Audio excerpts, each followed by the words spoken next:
should be shooting right over. Oh, I forgot. That's right. Yeah.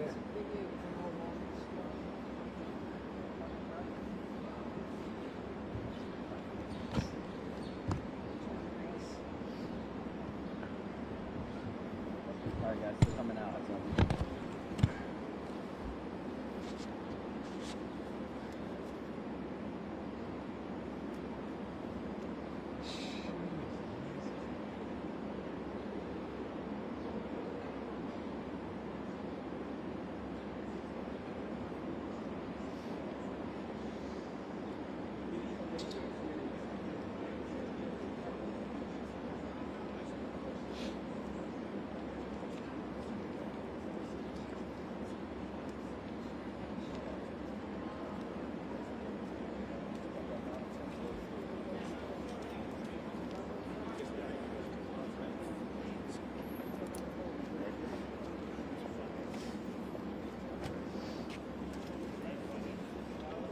Good morning, everyone. I'm Sergeant Eric Group. Ready to go.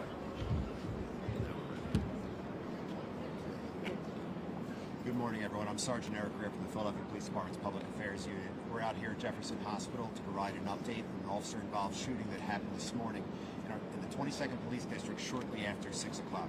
We're going to hear from our Mayor, Terrell Parker, and our Police Commissioner, Kevin Bethel. Respectfully ask that you just hold your questions until Madam Mayor.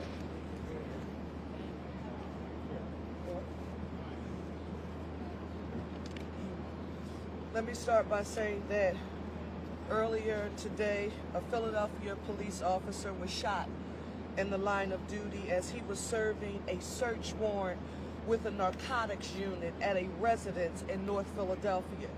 The officer was shot in the hand, and the commissioner is about to tell you it could have been much worse. I want to thank the medical staff here at Thomas Jefferson University Hospital. It is because of them that the officer is going to be okay.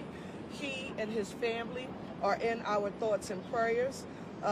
This is the second time since I put my hand on the Bible to be sworn in as mayor of this city that we have gathered at a hospital emergency room for a shooting of a Philadelphia police officer. And I just want to pause for a moment about that.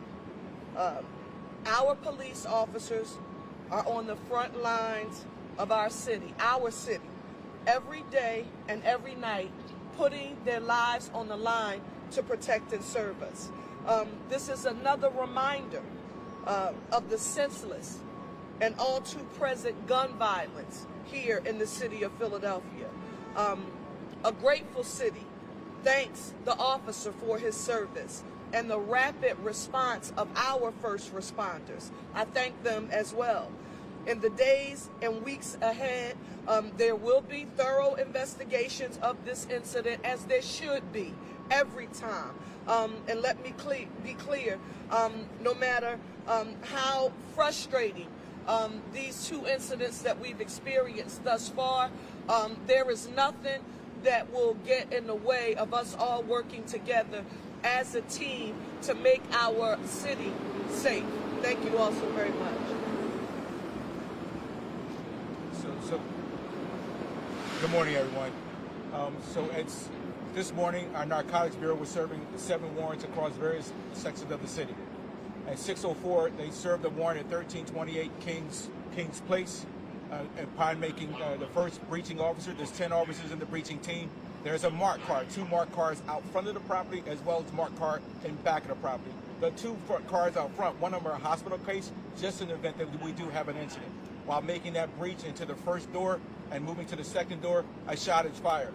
The officer takes 1 shot to his ballistic vest, hitting the right side. We believe that ricocheted and struck his hand. He is in great condition, he's stable condition, and has already been released. We have 2 individuals. One we are detained, one is in custody, an Asian male, and that investigation continues into this process. I'm really grateful. I know I have the Chief of Narcotics, Chief Flacco, and the team here. Most recently, 7 months ago, they were able to get enhanced ballistic vests to go over top of their vests, as well as ballistic helmets. We believe that played a significant role in that process. But here's what I'll say to you, as we've been talking about these last few days around the incidents involving my officers. As someone who spent 15 years in narcotics, it is one of the most dangerous operations to execute is doing search warrants on a property. You are always at a disadvantage when you go into those properties because you do not know what's on the other side. And so I continue to be proud of all of my men and women. And now we're talking about my guys, my men and women who have been hitting doors for years. The officer involved here has been on 33 years, 27 years in, and his team has been doing this work in our communities on a daily basis, and we know that risk. This is part of the work. And so as the mayor continues, we're going to continue to do the work in our communities to make our communities safe. And we're grateful that this officer has not been harmed. He did receive an injury, but he's going to be fine. We could be talking about something different, so I'm really grateful for the operation, the team that Narcotics has done to really enhance those safety things that we're using with our officers. But we're grateful today, but I just want the community to continue to understand the challenges that we face in this city. But as the mayor said, we're going to meet these challenges, we're going to continue to work, and our narcotics team is going to continue to move forward because they know we have, say, an important role in policing and keeping our city safe. So I want to thank you for that, and we'll stop in to see if there's any questions. Question about the ballistic vest. Is that a level 3 ballistic vest that you guys just... I believe it's even beyond that. Can somebody speak to the level of the vest that SWAT is wearing?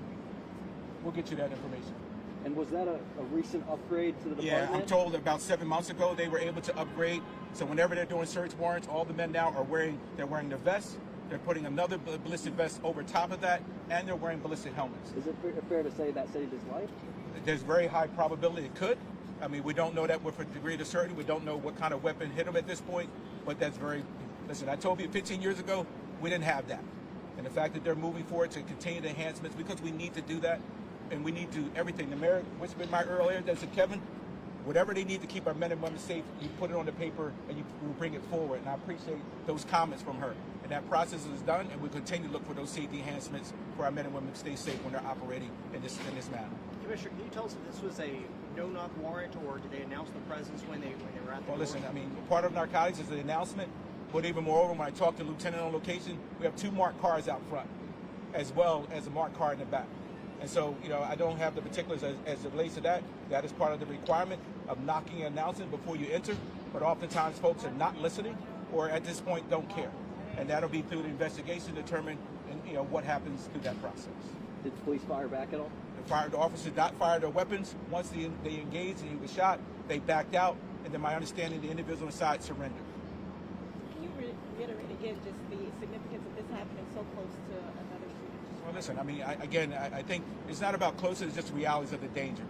Every day where we have those, well, we see it manifest itself against our community when we have countless shootings and countless homicides. And so it's not, you know, out of order that my men and women who put themselves in that way to defend that work are going to take fire. We know that. Like, every man and woman who comes on this job understands the inherent dangers of this job. Our goal is to try to minimize it, to use all the tools effectively, to do our proper assessments of what those locations are. And oftentimes you'll see our SWAT team. When we know we have a high-risk warrant and we know we're going to be encounter somebody who is going to fire upon us, then we're going to use our SWAT team to do that work. But that's the inherent danger. So we don't shy away from that. All of us who come into this space understand that's part of the work. I just want the community to understand what we're sacrificing when we do that. The sacrifice these men and break to say keep drugs out of our communities is a sacrifice. And this highlights that when you see one of my officers shot, what that work entails. Mayor, you've been thrust into leadership opportunities immediately upon serving here. What's it like to speak on this back-to-back in weeks, and where are you at with this now so far in your heart? Well, I will tell you that it has done absolutely nothing except strengthen my resolve and the commitment that I made to the people of our city that, one, we would do our best to make sure the best and brightest people were serving us. I've been nothing but grateful for the leadership of Police Commissioner Bethel, along with the entire team that you see here today. And the commitment was very simple. If we all work together, we make the city safe, clean, green, with that economic opportunity for all, and we're not going to stop. And there are multiple ways that we do that, but when a circumstance such as this arises, it requires that the commissioner affirm what has happened, that an investigation is taking place, but the danger, and that's the reality of doing the job. And I appreciate you, Commissioner, just affirming that for the benefit of the public. This is what they deal with on a daily basis. But as mayor of this city, I will not allow anything to get in between my commitment to ensure the public health and safety of all of our people in the city of Philadelphia. We deserve it. Thank you all so very much. Thank you, everybody. Thank you. Thank you. He's going to share a picture of the vest for you. Yeah. Send this. We'll send this out digitally afterwards. But yeah, so she get a look